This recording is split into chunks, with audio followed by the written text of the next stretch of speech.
गरुड़ पुराण से जानिए कैसे निकलते हैं शरीर से प्राण और क्या होता है मृत्यु के बाद। तो चलिए शुरू करते हैं। गरुड़ पुराण में ऐसा वर्णन मिलता है कि यमराज के दूत आत्मा को यमलोक तक ले जाते हुए डराते हैं और उसे नरक में मिलने वाले दुखों के बारे में बताते हैं। जीवन का सबसे बड़ा सत्य है मृत्यु, जिसे कोई टाल नहीं सकता है। जो मृत्युलोक में आया है उसे एक दिन अपने शरीर को छोड़कर जाना ही है। शरीर में मौजूद ऊर्जा, जिसे आत्मा कहते हैं, वह समाप्त नहीं होती, बस रूपांतरित होती रहती है।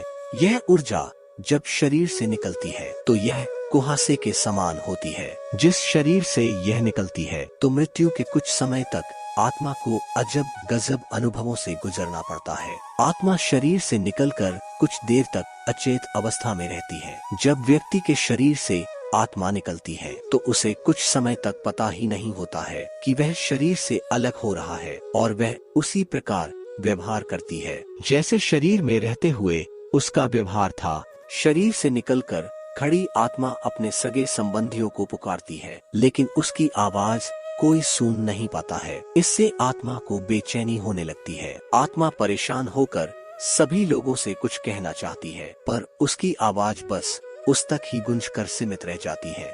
वर्षों तक शरीर में रहने से जो सांसारिक माया का आवरण आत्मा पर पड़ा होता है, आत्मा दुखी होकर कभी अपने मृत शरीर देखती है तो कभी अपने संबंधियों को देखकर उनसे बात करना चाहती है, लेकिन उसका प्रयास विफल होता है। आत्मा कोशिश करती है कि वह फिर से शरीर में प्रवेश कर जाए, लेकिन यम के दूत शरीर में प्रवेश नहीं करने देते। धीरे धीरे व्यक्ति की आत्मा स्वीकार करने लगती है कि अब जाने का वक्त हो गया है। मोह का बंधन कमजोर होने लगता है और वह मृत्यु लोक विदा होने के लिए तैयार होती है।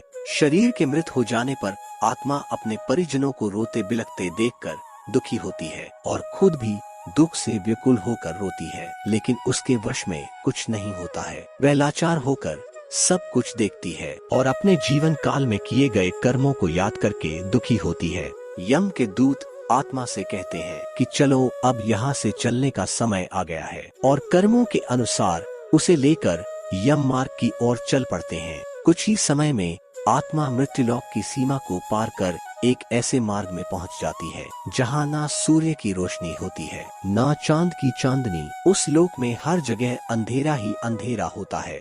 यहाँ आत्मा अपने कर्मों और इच्छाओं के अनुसार कुछ समय तक विश्राम करती है। कुछ आत्माएं जल्दी शरीर धारण कर लेती है तो कुछ लंबे समय तक विश्राम के बाद अपनी इच्छा के अनुसार नया शरीर धारण करती है। आपको हमारी यह जानकारी अच्छी लगी हो तो ऐसे वीडियो देखने के लिए हमारे चैनल को जरूर सब्सक्राइब करें।